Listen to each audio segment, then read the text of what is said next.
¿Cómo están? Nuevamente en una nueva emisión de Panorama Económico por TLV1, Toda la Verdad Primero. En el día de hoy vamos a volver a la economía hegeliana y nos acompaña hoy nuevamente el doctor Carlos Luch. El doctor Carlos Luch, ya lo habíamos dicho en la anterior oportunidad, pero lo recordamos para aquella gente que nuevamente se integra a este programa, es abogado de la UCA, posgrado en Economía Asociativa, Economía Civil y Desarrollo Territorial de la Facultad de Economía de la Universidad de Bolonia, Italia. Es consultor independiente, docente universitario, director del Instituto de Estudios Económicos Silvio Gesell, conferencista, autor de varios libros, entre los cuales destacamos, el director lo va a proyectar a continuación, el libro Keynes y Gesell, Nuevo Paradigma, El Orden Económico Natural y Breve Historia Monetaria de la Argentina, editorial RPAR, Buenos Aires, 2015. Recientemente, el doctor Carlos Luch coordinó o dirigió un curso de formación sobre el pensamiento económico del Río de la Plata, que consistió en 4 módulos, en 4 días, durante el mes de junio de este año. Los módulos eran de 2 horas, pero entre preguntas y inquietudes de los participantes que fueron del país y del extranjero, duraba un poco más de 2 horas. Voy a simplemente enunciar a las eminencias que protagonizaron este curso. En el módulo 1, el doctor Carlos Luch se refirió y presentó el curso sobre el pensamiento económico del Río de la Plata.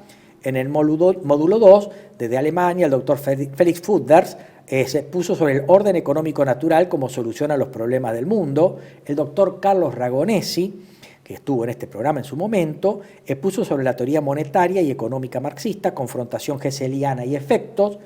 El módulo 3, en la tercera jornada, el doctor Ademar García expuso sobre las influencias de Ernesto Torkins y obviamente también sobre la obra de Alejandro Bunge y Prebisch, y principalmente sobre los efectos de la balanza comercial sobre el paz de crecimiento de la economía nacional, una visión histórica y retrospectiva. Y también tuvimos la participación del doctor Carlos Luch exponiendo sobre la ley 3871 de 1899 y sobre una visión de los representantes modernos del pensamiento rioplatense como Walter Weber Allende, Carlos Moyano Llerena, Julio Olivera, Marcelo Diamat y Eduardo Conesa.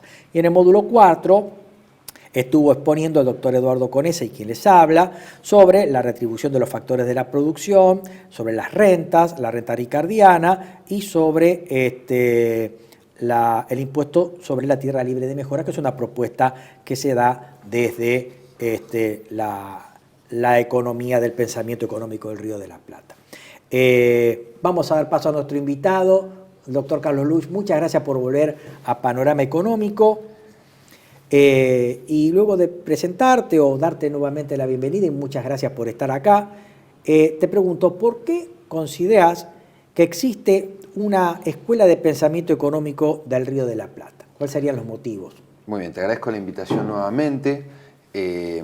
A través de la investigación y de la línea que vos nos has expuesto en distintos programas, distintos autores, nosotros vemos una problemática nacional que se repite, de insolvencia, de inflación, de falta de crecimiento, y también ahora a nivel internacional tenemos una gran crisis, digamos, económica y financiera.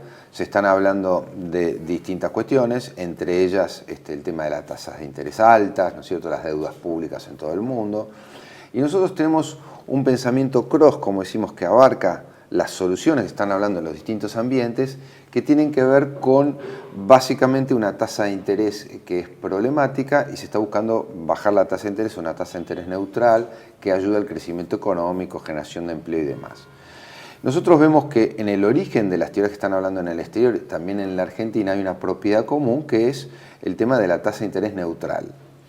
Y esa formulación se hizo por primera vez en la Argentina, como ya dijimos, la hizo Silvio Gesell. Recién en producción estaban mostrando la obra principal, El Orden Económico Natural, que es la base de la teoría keynesiana que desarrolla la economía del todo siglo XX, ¿no es cierto?, la teoría keynesiana.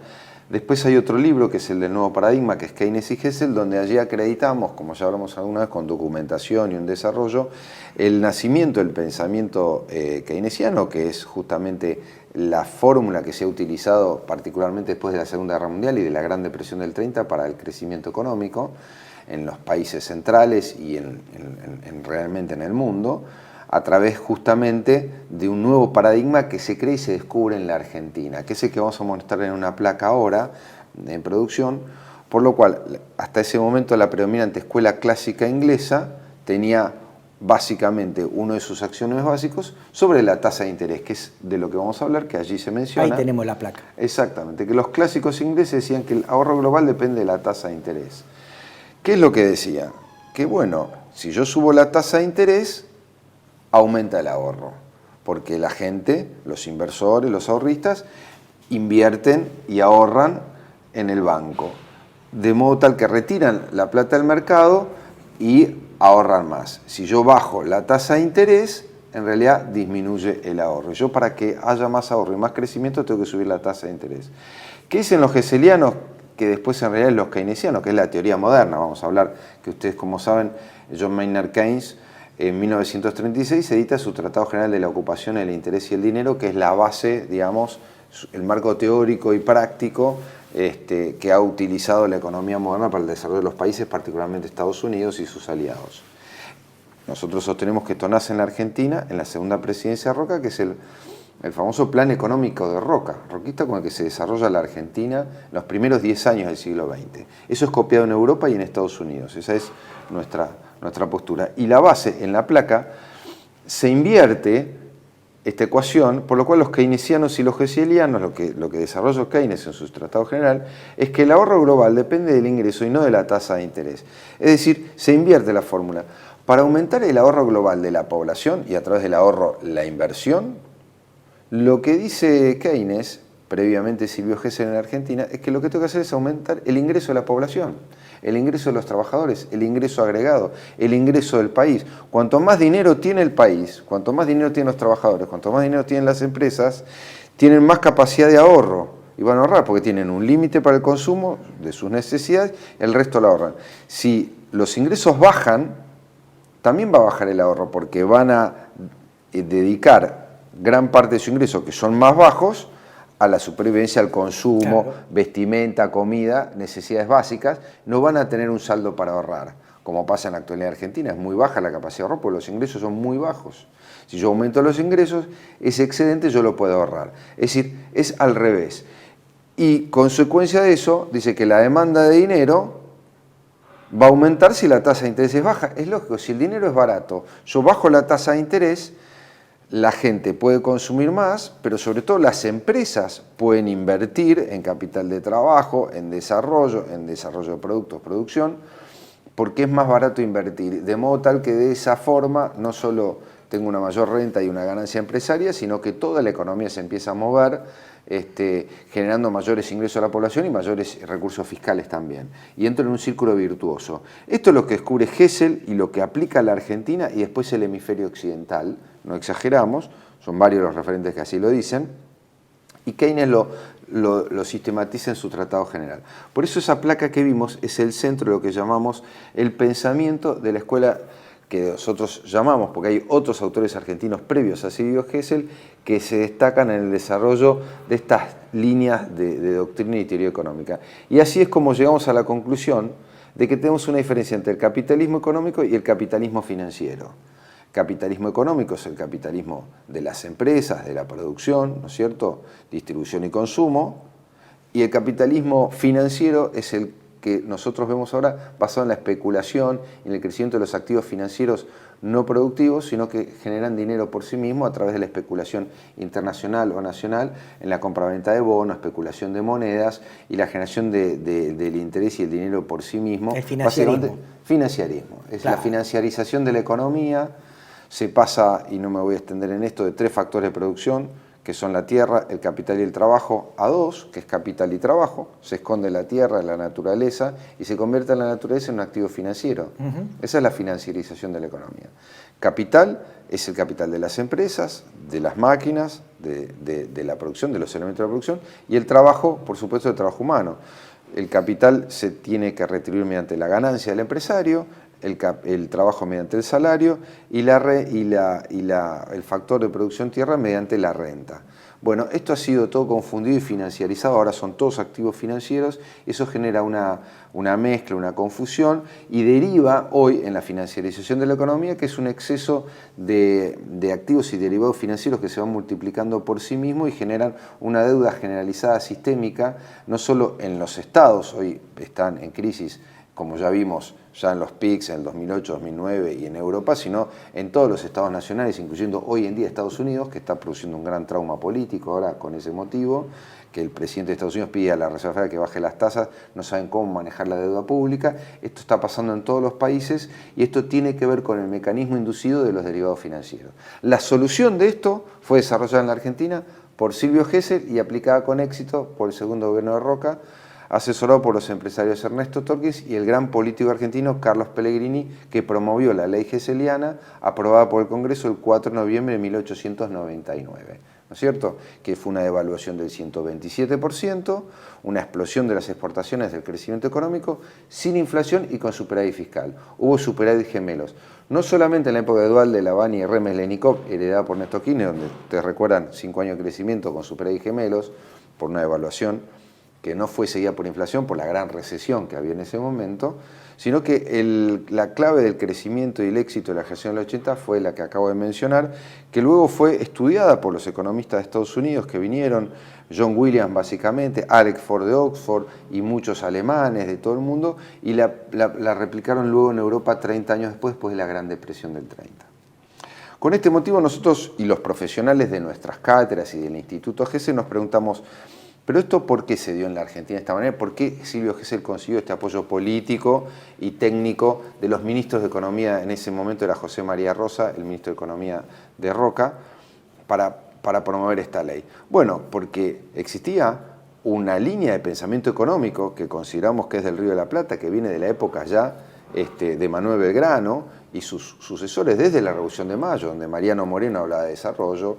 También, ustedes acuérdense que Manuel Belgrano proponía la creación de una flota mercante nacional, fletes, tarifas, y sobre todo Belgrano proponía el agregado de valor en origen.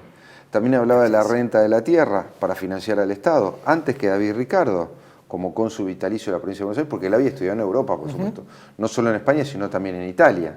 Ojo, Italia en ese momento está la Universidad de Nápoles, Génova, eran luminarias del pensamiento económico, y en ese momento también estaba la escolástica española, de que se habla poco, y fue la que, anterior a Adam Smith, desarrolló los conceptos de la teoría económica con muchísima precisión, que son los que toma Adam Smith después.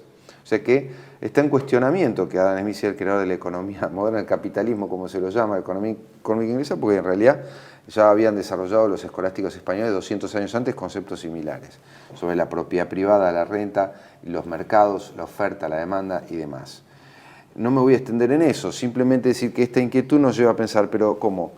¿No habrá existido en el Río de la Plata y antes en la colonia y en los pensadores de España una doctrina y un pensamiento económico acorde con lo que ocurrió después? Y sí, efectivamente así, lo verificamos. Un gran académico argentino, Oreste Popescu, hablaba de la escolástica indiana, previa a la escolástica española. Y entonces nos dimos cuenta que, lógicamente, en el Alto Perú, en Potosí, Chuquisaca, estaba la gran montaña del Potosí, claro, del cual deriva el nombre de la Argentina, Argentum, donde se exportaba la plata que después desarrolló Europa a España y desde allí Europa y la revolución industrial y los bancos y demás, y el oro y plata de América. Eso generó un pensamiento económico porque había que manejar eso, ya se hablaba de inflación en el siglo XVI, en 1548 el gran Juan de Matienzo, oidor y abogado y economista, escribió el Tratado de la Moneda, replicando muchos aspectos anteriores a Adam Smith. Por ejemplo, Juan de Matienzo hablaba de la mano invisible que movía los mercados. Fíjate vos, los mismos conceptos que Adam Smith 200 años después. Entonces, ¿quién es el creador de la economía moderna, la teoría económica moderna? Bueno, ahí está, lo hemos tirado a la mesa para que la academia y la universidad lo puedan seguir investigando.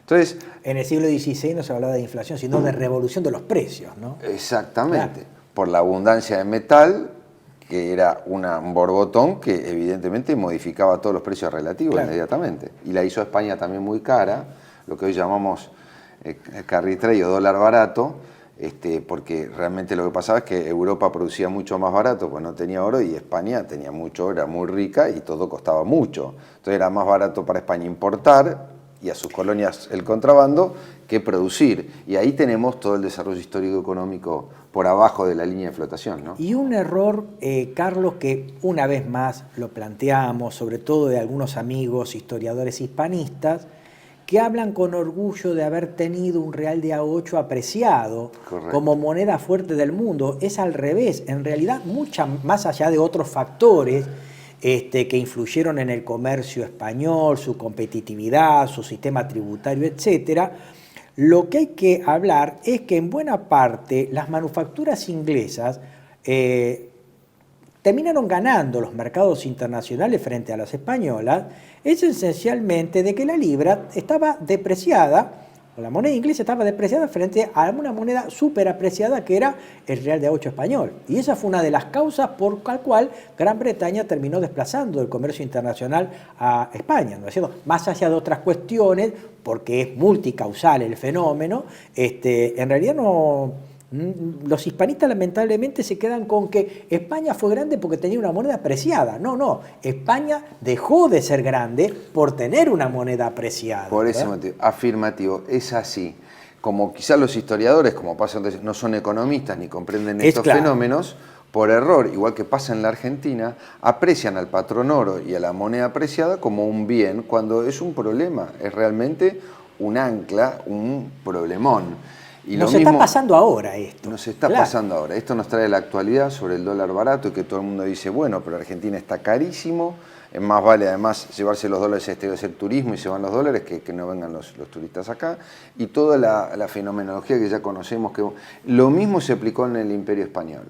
Y fue uno de los motivos centrales de la decadencia de España, que los hispanistas no reconocen, porque hay un déficit en la formación del pensamiento económico de nuestros profesionales. Modestamente sostenemos también los economistas porque están muy financiarizados en su formación y en su ejercicio profesional, porque así como se gana la plata, algunos dicen sin trabajar, que la plata produce la plata, y la verdad que lo que produce la riqueza es el trabajo. Pero bueno, hoy el gerente financiero es el que más gana plata para una empresa y ahí tenemos todas las distorsiones. Y lo mismo pasa con historiadores, políticos y demás. Entonces es un llamado de atención para corregir esta distorsión y ver lo que no se ve. Y así es como podemos deducir un patrón de pensamiento entre varios elementos que podemos señalar que se repiten en los distintos economistas nacidos en el Río de la Plata, que previamente desarrollan su obra y su acción en esta región americana y después se replican en Europa. Y uno se pregunta, ¿por qué será? Porque venimos de la periferia, porque nosotros estamos lejos y tenemos que resolver las cosas y el centro por ahí las tiene solucionadas. Cualquiera sea el motivo, uno ve que históricamente el patrón se da. Y con ese motivo hicimos este curso, hicimos una línea de pensamiento y verificamos que el patrón se repite en distintos autores, como los mencionaba Belgrano, Moreno, podemos hablar de Esteban Echeverría, que hablaba de la renta y era economista de la Universidad de la Sorbonne. Y se anticipó inclusive a algunos utopistas políticos y economistas franceses, hablaba del socialismo, el dogma socialista, y después se habló del socialismo cristiano desde Mariano Fragueiro, primer ministro de Economía de Urquiza, y hacían desarrollos que en algunos casos, como dije, eran anteriores a los del hemisferio norte de Estados Unidos y Europa, que lo mencionamos en el libro Keynes y Hessel, que vamos a mostrar un nuevo paradigma, donde se documenta esto. Esteban Echeverría en nuestra historia está sindicado como un poeta o un opositor unitario, es decir, todo se simplifica, que ya lo hablamos una vez. Así es. Le ponemos carteles a todo, publicitarios, y la historia no se estudia, y no se estudia no solo la teoría del pensamiento económico, la historia económica en base a las acciones concretas de política económica, crediticia, de pensamiento, de impuestos, es decir, es bastante superficial.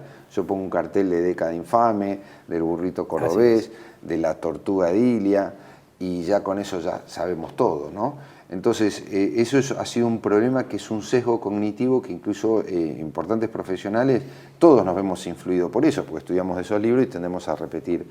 Y no vemos cosas como la que mencionamos en este caso de España, o la apreciación de la moneda que se repite en la historia argentina.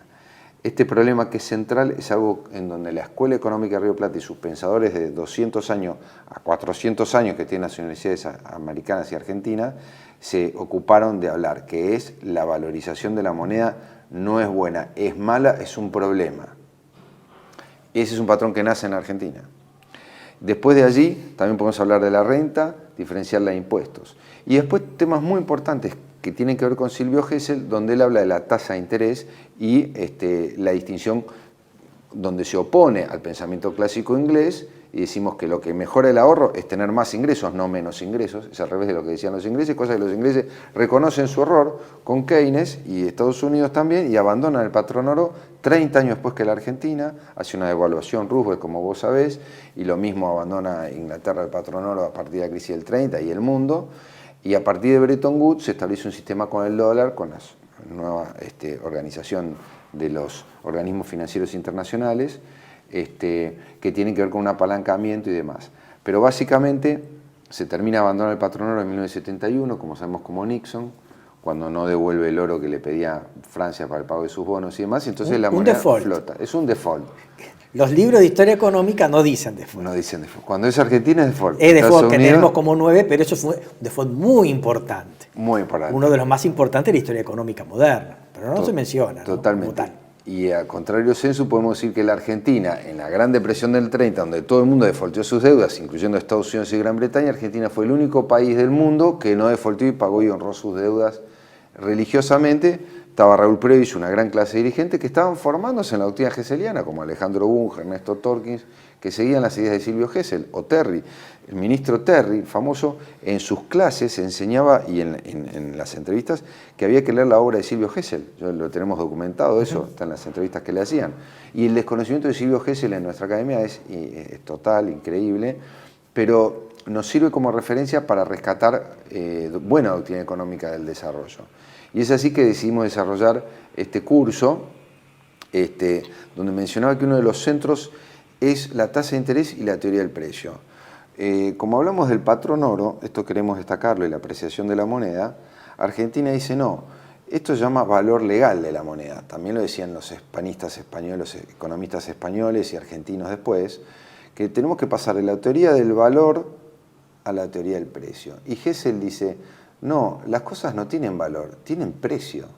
No es valor. ¿Qué es el valor? ¿Dónde está el valor? No, el valor subjetivo, el valor objetivo, no. El valor se concreta cuando hay un precio y alguien te paga lo que vos crees o lo que el otro cree que vale.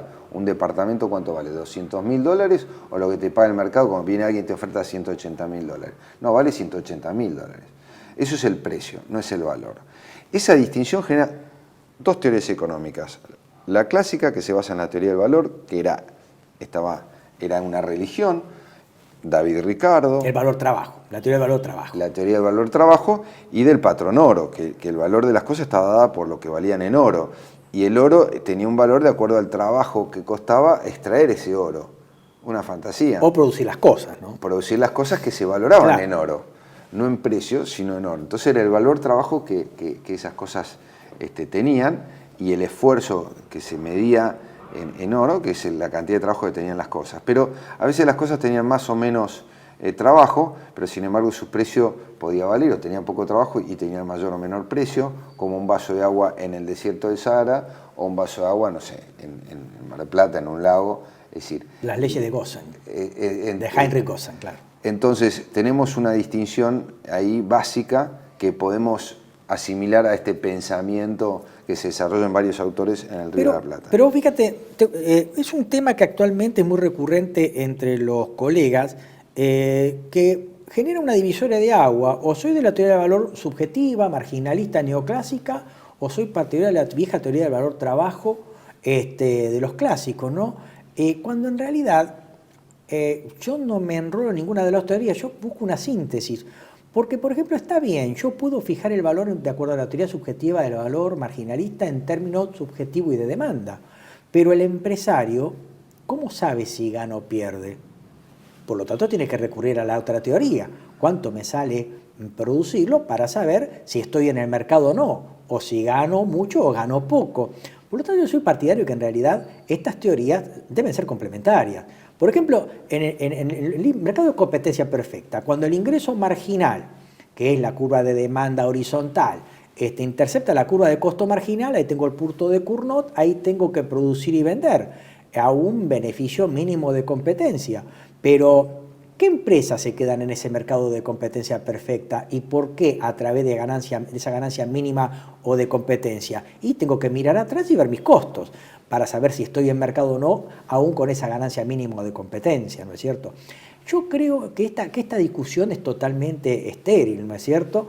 Pero que sí sirve porque tiene, como decía el economista Celso Furtado, detrás un discurso político que la teoría neoclásica oculta, que la teoría marginalista es una teoría de distribución de bienes que ya están producidos, no me importa quién los hizo, si acá afuera están producidos, si solamente el valor lo fija un rentista que tiene una restricción presupuestaria, va y fija el valor en función de mi percepción como demandante.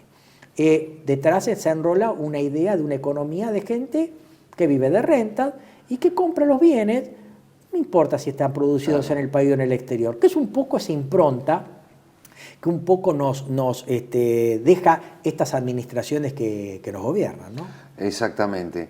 Y te agregaría a eso que evidentemente el déficit que ellos tienen o la falencia es la falta del análisis integral de una perspectiva macroeconómica. Si yo no tengo la macroeconomía en el cálculo económico, por ejemplo, el costo financiero, si hay crédito o no hay crédito en la economía, y sobre todo lo que hablamos, si hay ingreso o no hay ingreso, vos me decís, bueno, el ingreso marginal, el costo marginal, el valor subjetivo.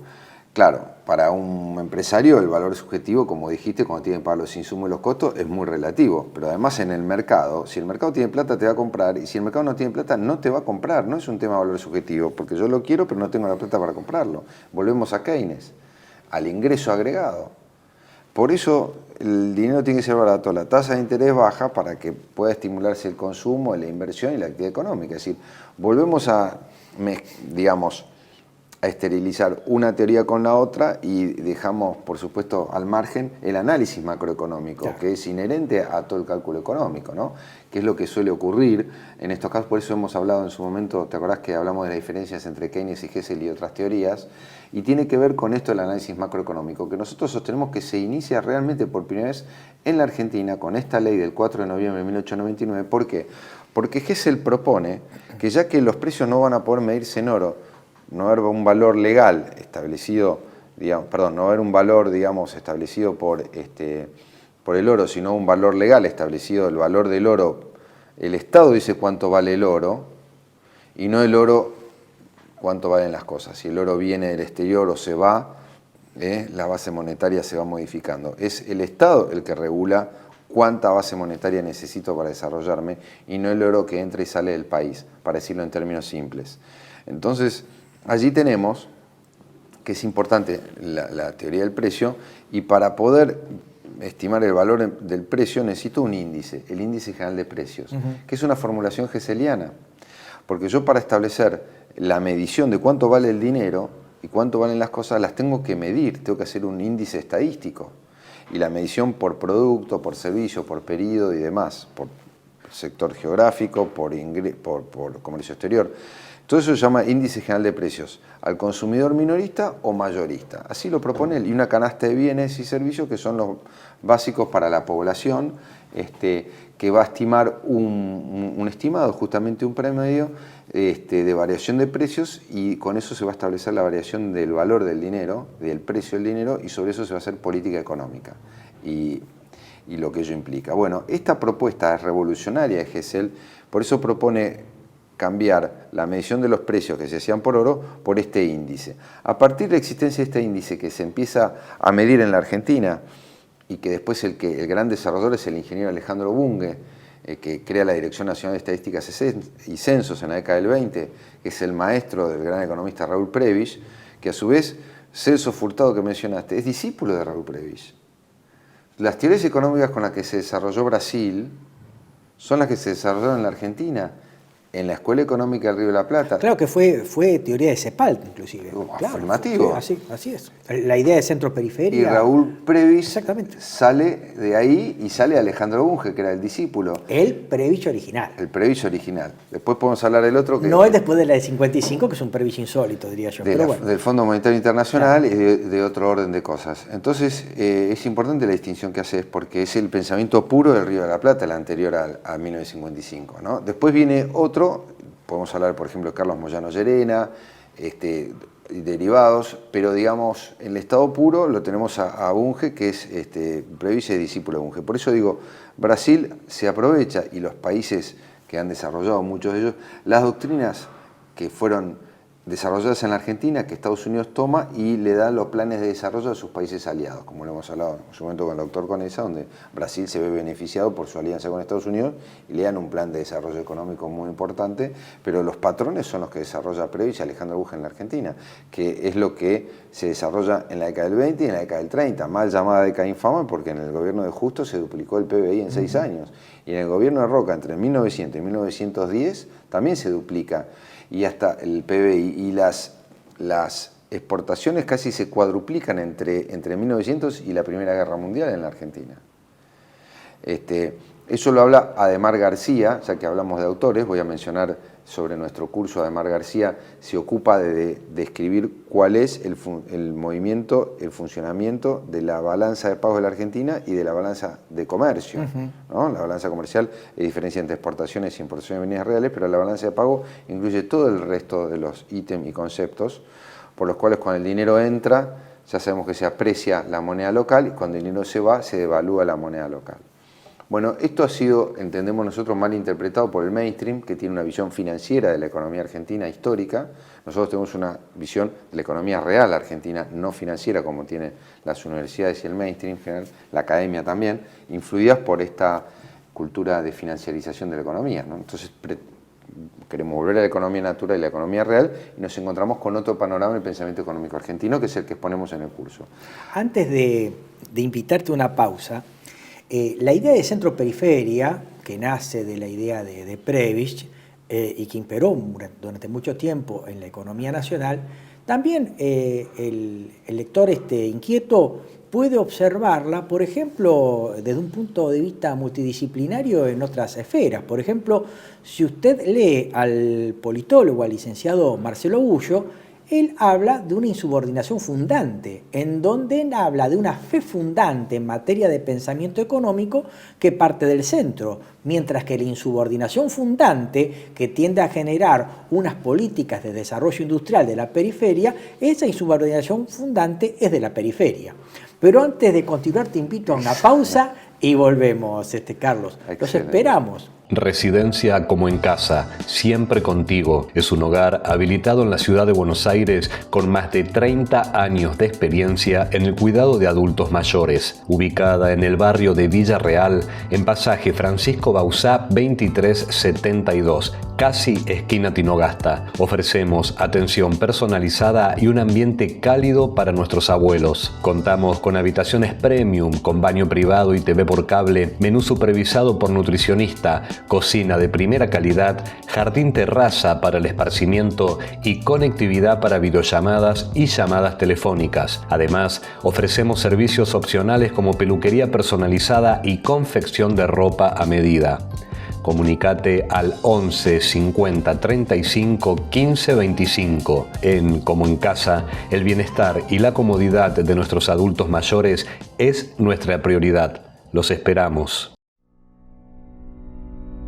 TLV1 se complace en anunciar que estará transmitiendo en su canal TLV1 Clips valiosos programas emitidos antes de la censura sufrida. El lienzo prohibido, el revés del derecho, combates por nuestra historia, disenso, historias de Malvinas, entre otros que podrán encontrar en este enlace.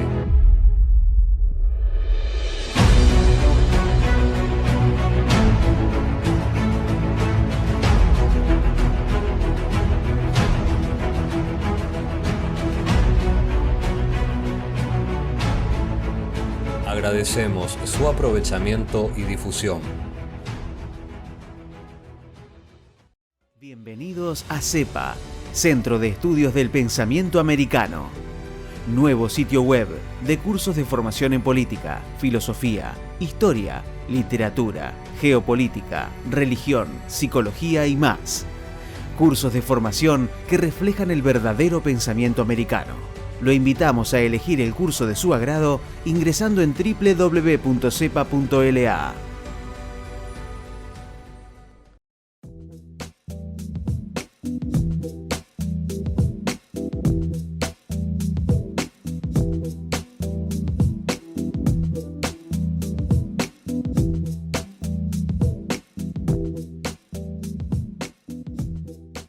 Decir siempre la verdad primero tiene un precio. Dependemos de tu ayuda. TLV1, toda la verdad primero.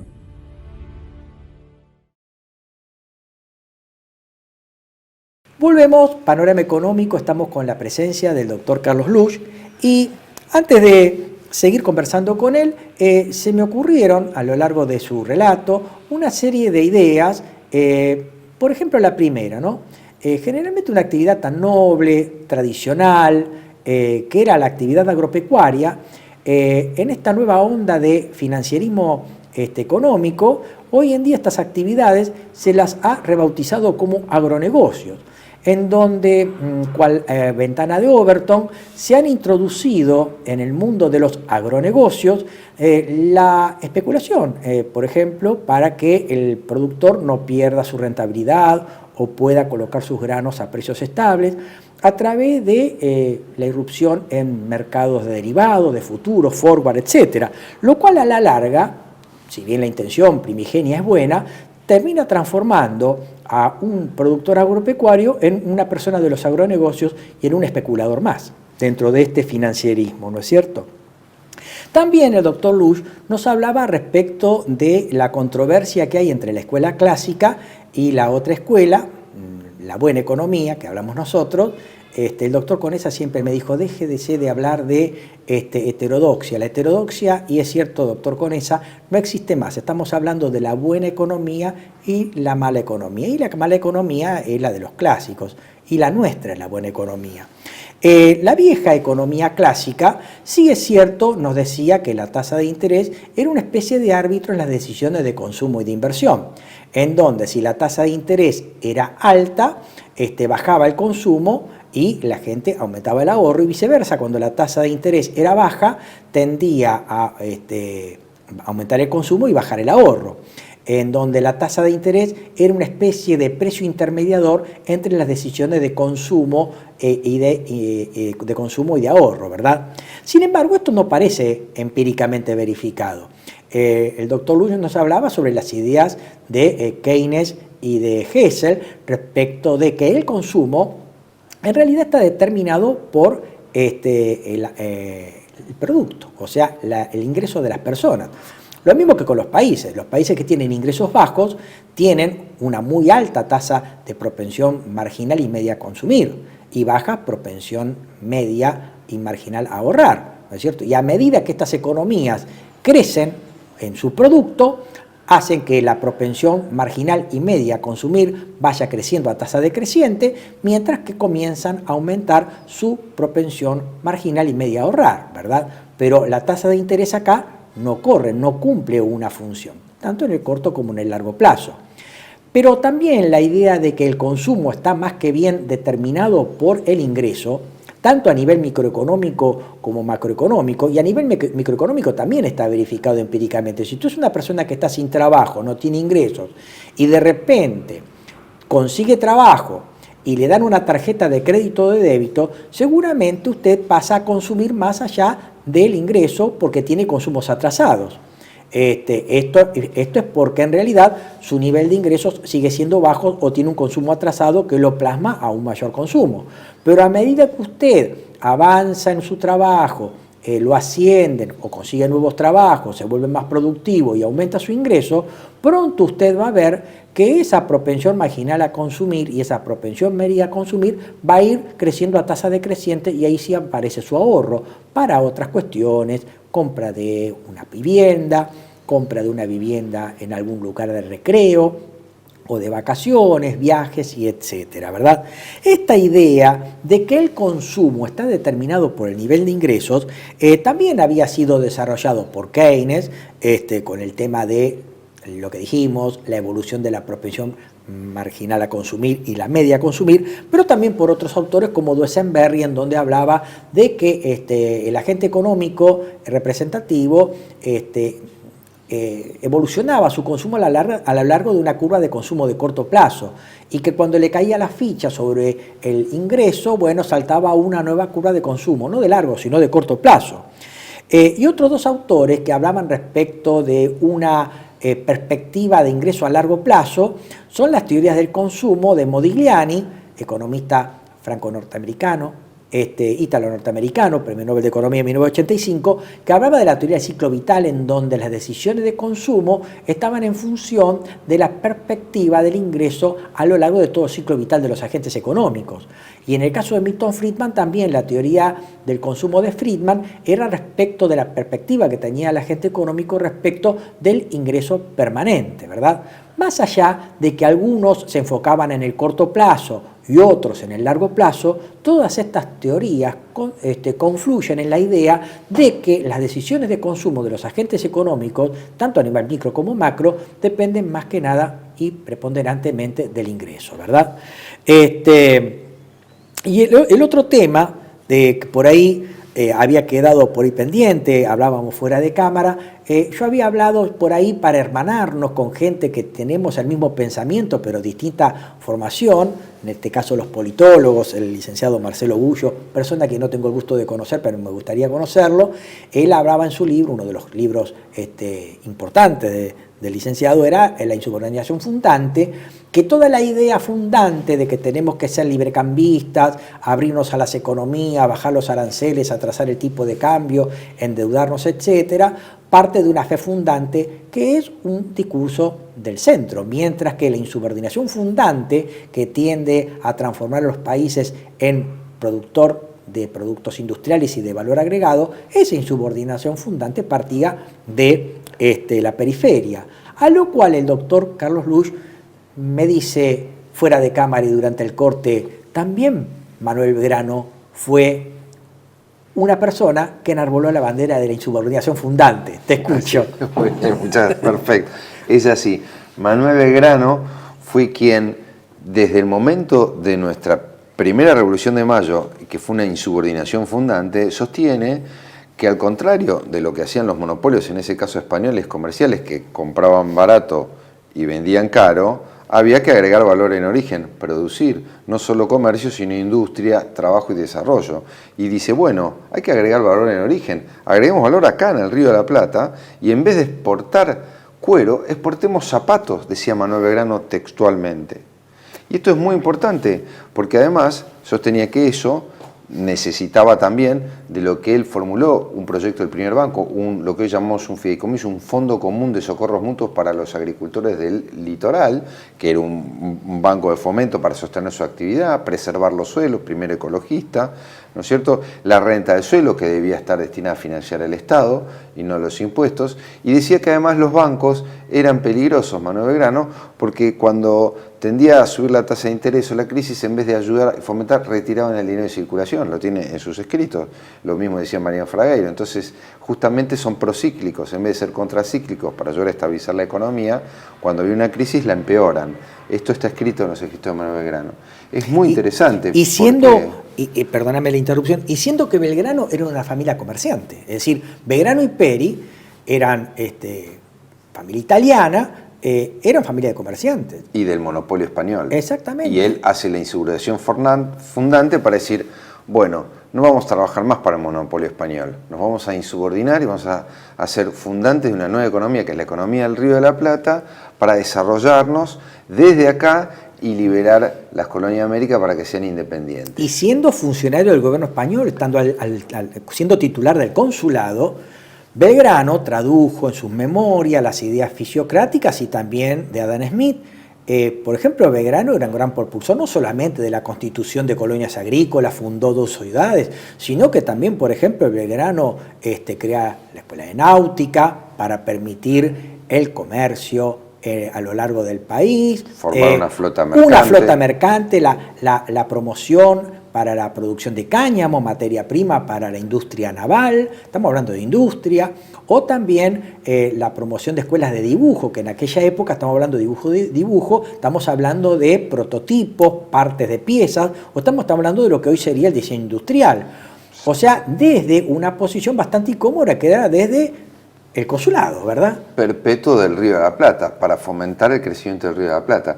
Quiero decir también que redactó los reglamentos de las misiones, cuando lo abandonan los jesuitas, para que todas esas colectividades puedan organizarse, primera constitución política, asamblea del año 13. Es decir, había un pensamiento regional, local, americano.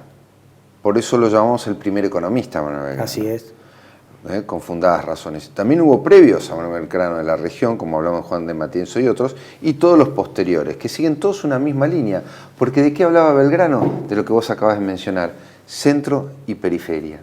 Y él hablaba de la periferia, como Raúl Prebisch, también habló de centro y periferia Esteban Echeverría. Esteban Echeverría hablaba del deterioro de los términos de intercambio del centro, de la periferia respecto al centro. Vos fijate, ¿y qué es lo que hace Silvio Gesell con la gran estructura política y burguesa argentina, que no solo era agropecuaria sino también industrial como era Torkins?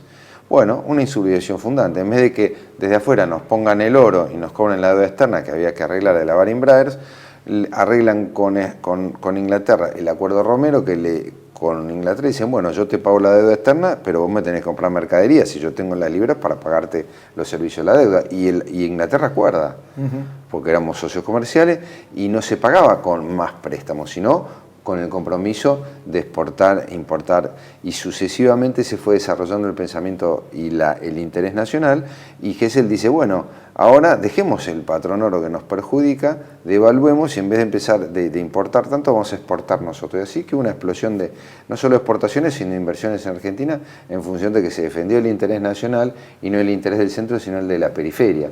Por eso este juego entre centro y periferia es permanente en el pensamiento económico del Río de la Plata, por eso decimos que hay un patrón efectivamente verificable, que dio origen a la economía moderna en el mundo, a la post-clásica.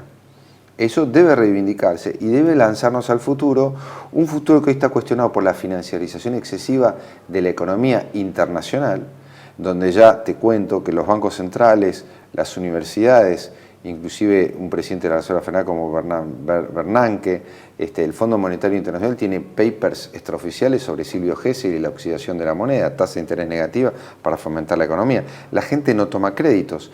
¿Qué es lo que dice Felix Fuder? Felix Fuder fue otro de los oradores que nosotros tenemos para decirle a la gente, y va a quedar a disposición para los que la quieran tomar. El curso tiene 4 clases muy compactas, muy concretas, de los autores que menciona el doctor Rey, donde nosotros vamos a permitir que libremente puedan bajarse el curso, son los 4 módulos de los profesores, para que puedan ver esto sistemáticamente y formarse y también armar el pensamiento y cuáles son los patrones de forma muy fundada y además da pie a la economía del futuro, que como dijimos no es una economía financierizada, y podemos dar algunas pautas sobre economía natural, economía real, el pensamiento americano, sobre la que consideramos que va a ser la economía del futuro.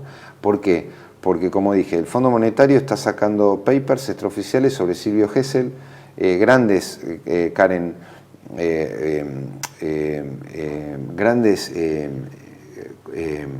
Kenneth Rogoff, por ejemplo, economistas muy reconocidos, Ben Bernanke, como dije, William Witter, Michael Hudson, bueno, Fred Harrison, economista de la Universidad de Oxford, habla de Manuel Belgrano, actual economista de la Universidad de Oxford, habla del tema de rentas y el tema de la economía financiera que debe resolverse con el pensamiento de Manuel Belgrano, eso lo dicen desde Oxford.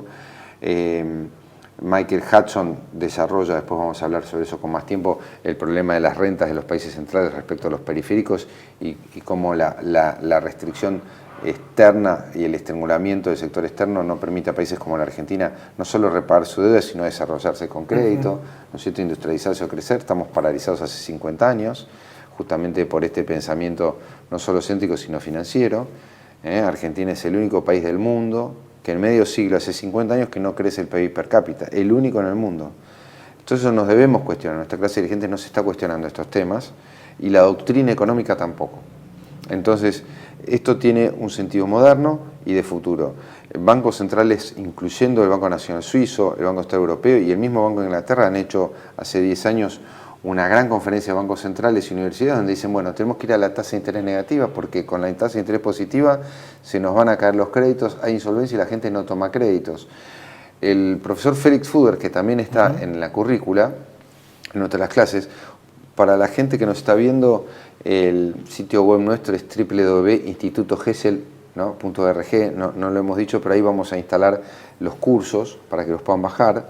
El profesor Fude, que es director del Instituto Gesell de Alemania, se llama Instituto para la Economía Natural y es profesor en la Universidad Austral de Chile, nos dice y muestra en el curso los gráficos que es muy interesante como los bancos están compelidos a dar créditos para sobrevivir, tienen que encajarle créditos a la gente, por eso el exceso de la subprime era por la desesperación de los vendedores de colocar préstamos hipotecarios y apalancarse en ellos. O el fenómeno del endeudamiento de la década del 70 en los países del sur, México, Brasil, los Argentina. Petrodólares, claro, tenían que colocarlos. Y ahora pasa lo mismo, ¿por qué? Porque si no, la mercadería de los bancos es vender créditos. Si no lo hacen, se funden, quiebran y el sistema económico está tan financiarizado que para sobrevivir necesita crear activos monetarios, financieros y créditos en forma permanente, con lo cual tenemos, además de los excesos y las burbujas, el problema de la depredación, la necesidad de guerras para después reconstruir y financiar reconstrucción, o sea, tiene un costo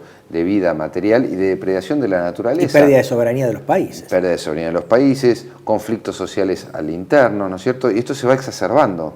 Es algo que hay que pensar y que algunos centros ya lo están pensando y dicen, bueno, por ahí Gesell tenía razón, Gesell de Argentina, acá nadie sabe eso.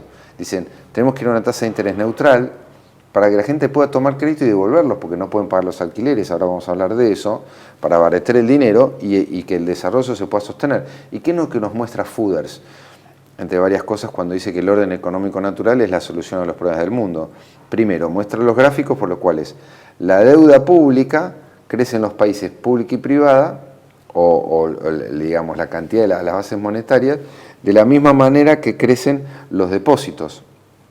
Es decir, que en realidad, y las deudas, es decir, que la cantidad de créditos que se dan es equivalente a la cantidad de deuda que hay agregada a nivel internacional. Es decir, que nosotros tenemos que los bancos necesitan colocar dinero a tasa de interés, recibir dinero, tienen que pagar una tasa de interés, por lo tanto es equivalente a la cantidad de deuda que ellos necesitan generar para poder funcionar. Entonces tenemos el problema de que no hay una salida más que seguir aumentando los créditos y la tasa de interés para que no se caiga el sistema, como ya pasó en 2007, 2009 en la pandemia, donde tiene que salir la Reserva Federal, el gobierno americano, bancos centrales, a prestarle a los bancos. Se cuadruplicó la base monetaria de Estados Unidos después del COVID, los famosos quantitative easing, y así no se puede seguir. Entonces tenemos hoy la crisis arancelaria con Trump y demás, pero además se está cuestionando el sistema de apalancamiento, el sistema de reserva fraccionaria, los sistemas Ponzi, de reproducción de activos financieros. Entonces está en cuestionamiento. ¿Y qué hablan en el centro?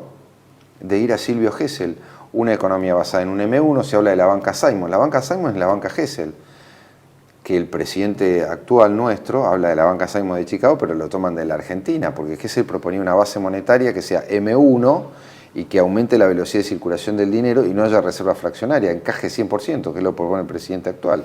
Eso aunque no sale de Estados Unidos, sale de la Argentina. Sí, aunque lo propuso en los hechos, ahora se permite dar créditos con encajes fraccionarios en dólares, de los cuales nosotros no producimos dólares, no tenemos prestamistas de última instancia tampoco. Estamos prestando dólares que no tenemos, ya pasamos por eso. Y creando, los argentinos, claro.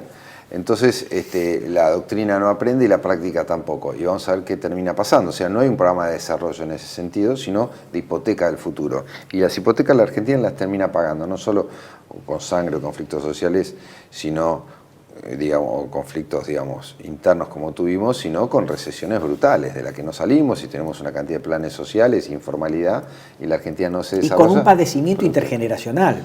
Porque va empeorando. Claro. Y la educación. Que afecta el plan de vida de las futuras generaciones. Claro. Y esto empezó a ocurrir cuando abandonamos la línea de la Escuela de Pensamiento de Río Plata. O sea, los economistas desarrollistas liberales de la Argentina tradicionales, de los cuales el doctor Conesa, la que usted también es adjunto de la cátedra y de los libros, es exponente. Igual que Julio Olivera, hablamos de Marcelo Diamond, que desarrolló muy bien el tema de la restricción externa, el estrangulamiento. Es muy interesante lo de Diamond.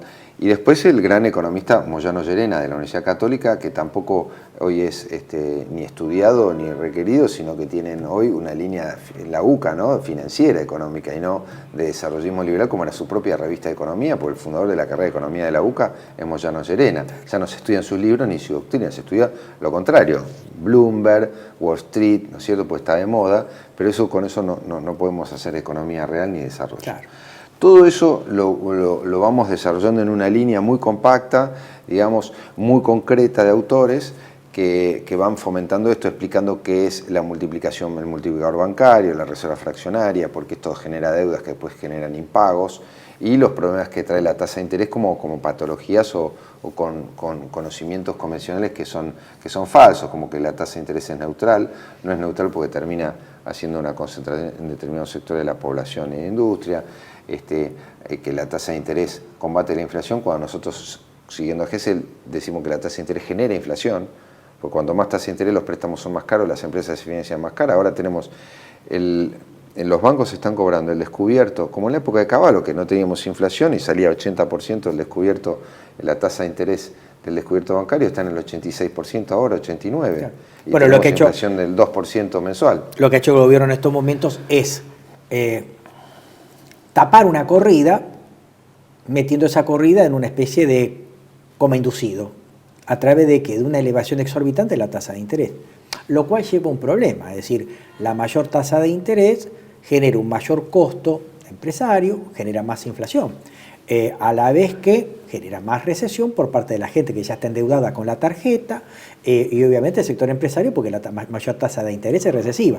Y la mora aumenta. Y aparte, como acá dijo en esta mesa en su momento el doctor Héctor Giuliano, el superávit fiscal es ficticio, porque los pocos intereses que se pagan es 1/3 de lo que realmente se debe, y lo que realmente se debe se capitaliza, lo cual genera una mayor deuda en stock, lo cual, con una mayor prima de riesgo y mayor tasa de interés, en definitiva, transforma un mayor déficit fiscal, que está encubierto, porque esos intereses que no se pagan y se capitalizan no se plasman en el superávit fiscal de caja financiero que se presenta, el cual es ficticio. O sea, en realidad nosotros estamos en déficit. Sí, exactamente. Y el déficit aumenta porque se van capitalizando esas deudas con nuevos bonos y no se contabilizan dentro de la contabilidad financiera del Estado. Exactamente. Como dijiste.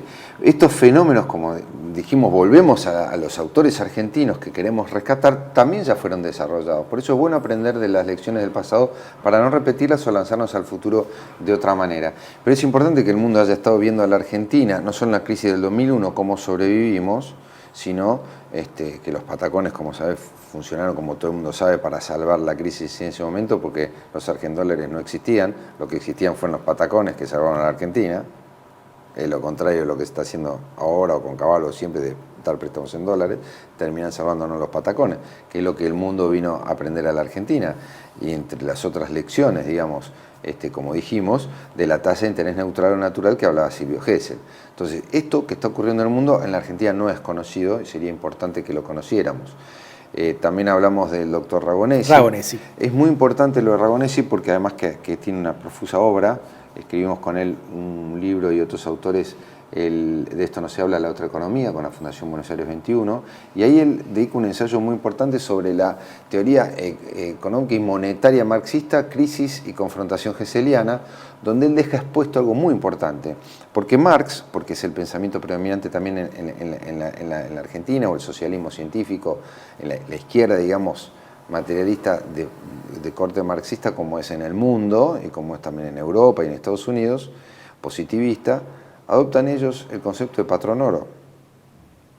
Entonces toda la izquierda internacional, que se supone que cuestiona el capitalismo, lo está defendiendo inadvertidamente, quizás, porque defiende Marx a los bancos, como lo prueba Ragonesi. Marx defiende la tasa de interés, por lo cual defiende la usura. Lo que él dice es que lo que está mal es la ganancia del empresario, que le quita mediante la plusvalía al trabajador. Pero Gesell dice, no, Marx está totalmente equivocado. Lo que realiza el empresario es la ganancia empresaria. El que le quita tanto la ganancia empresario como el ingreso del trabajador, la renta, o sea, ganancia y salario, es el sector financiero con la renta financiera, con la tasa de interés y los derivados financieros que están en todos los precios de la economía, que le cobran tasa de interés a todos ellos y que nadie detecta toda la distorsión que produce en el sistema de precios, en el sistema político y social, empobreciendo a la clase trabajadora, a la clase media y consumidores, como pasa en la Argentina. Pero el marxismo lo deja inadvertido, no lo expone. No habla de los bancos, no habla de la tasa de interés y algo más grave lo de Carlos Marx, como nos propone Ragonesi. Defiende el patrón oro. Es como que defiende la convertibilidad de Cavallo, el 1 a 1, la apreciación del tipo de cambio. Eso dice Marx. Entonces tenemos un grave problema, como pasa hoy en día. Si vos lo escuchás al gobernador Kicillof o a los economistas liberales, como este gobierno que dice hay que apreciar el tipo de cambio, están diciendo lo mismo. Si vos escuchás al economista del gobierno, lo escuchás a Kicillof, o página 12, que te dice que devaluar es ir contra los pobres, dice. Y robarle el salario a los trabajadores, lo mismo dice Kicillof. Cuando en realidad la apreciación cambiaria es condenarlos a una precarización permanente, a baja productividad del trabajo y a un desempleo crónico, miseria y pobreza. Es que eso es lo que está enseñando el peronismo hoy en día. El peronismo de izquierda, el peronismo de derecha y todas las tendencias. Y lo mismo la derecha financiera. Entonces tenemos un grave problema sobre que todos ellos coinciden en la apreciación del tipo de cambio como solución a los problemas de la Argentina, porque dice que eso es llevarse más plata al bolsillo, los sindicatos quieren mayores salarios, quieren dolarización entonces o tipo de cambio apreciado para que los pesos valgan más, pero el desarrollo de la economía y generación de empleo nadie se ocupa. Hay en prieta síntesis, porque ya estaríamos cerrando, en esta misma mesa también el doctor Ragonesi, invitamos a la gente que vea ese programa, se planteó algo que vos traes también acá, que generalmente la gente, el empresario cuando se da vuelta le echa la culpa a los trabajadores sobre los cuales pide flexibilización laboral y los impuestos que los asfixian. Pero hay cosas que realmente no tocan, son temas tabú. Por ejemplo, lo financiero. Lo que cuesta cambiar un cheque, descontar un documento, girar el descubierto, la tasa de interés, no se habla de ese tema, los empresarios no se quejan. Y el otro es el tema de los arrendamientos, o lo que tienen que pagar por alquileres de locales, sucursales, etc. Los arrendamientos y el tema de rentas. Un tema clave en su momento, Ricardo lo desarrolló en su teoría de la renta, Hessel también, con el tema de la libre tierra. Que es un tema actual. Si querés podés mencionar lo que está pasando en Nueva York. Yo rápidamente, porque Perfecto. te quiero devolver esto que has desarrollado, porque vos has sido profesor en el curso, una excelente explicación que nos ha dado Luis Rey sobre lo que son las rentas, las cuasi rentas, la renta ricardiana y el funcionamiento del sistema fiscal, en consecuencia. Decir solamente que en Alemania, por ejemplo, se vienen apreciando los valores de las propiedades insistentemente. A veces hay años que han subido 50-60% en euros, que eso es dólares, por año. Y hace 4 años el gobierno alemán decidió confiscar y expropiar 240.000 propiedades en la ciudad de Berlín.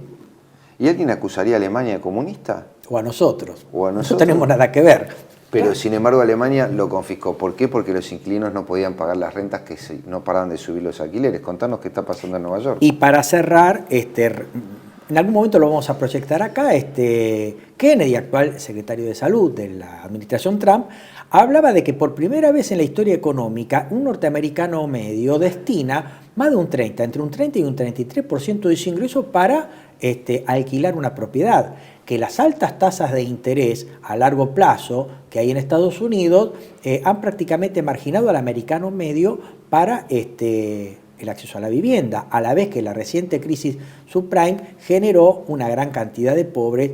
Muchos de los norteamericanos han tenido que ceder sus casas para vivir en el motorhome o en un automóvil. Y a la vez que también todo el tema de los remates de las propiedades que se dio a caballo de la crisis de las hipotecas subprime están en manos directamente de los fondos buitres. Por lo tanto, ya no es el señor Barriga el que cobra el alquiler como en la vecindad del Chavo, ¿no? Sino que son los fondos buitres. No sé si querés y la financiarización de la economía. No, simplemente dar una voz de esperanza en relación a volver a la economía natural, volver a los autores argentinos, estudiar a Manuel Belgrano, que se estudie en las universidades, que las academias nacionales rescaten este pensamiento. Y Silvio Gesell como una luminaria realmente que nació en la Argentina. Entonces nosotros tenemos que tener fe y esperanza en que en su momento las clases dirigentes e intelectuales argentinas fueron positivas, hicieron crecer el país. Esa es la fuente de la cual tenemos que abrevar para ir hacia el futuro. Y es así que desarrollamos el curso de los juzgados, es uno de nuestros prestigiosos expositores. Muchas gracias. Y que da la ciencia dura y documentada de lo que decimos para invitar no solo a los profesionales, sino al público en general y empresarios a poder redescubrir esto para poder encontrar las soluciones que estamos buscando. Están en nuestra historia, pero hay que saber verla y creo que las hemos ordenado para que puedan ser visibles de una manera más clara que hasta la fecha ha sido ocultada en los tiempos y en la noche de la historia. Otro mundo es posible, otra Argentina es posible. Doctor Carlos Luz, muchas gracias por venir, lo esperamos en una próxima emisión. Bueno. Y a ustedes los esperamos también en una próxima emisión de Panorama Económico por TLV1. Los esperamos y muchas gracias.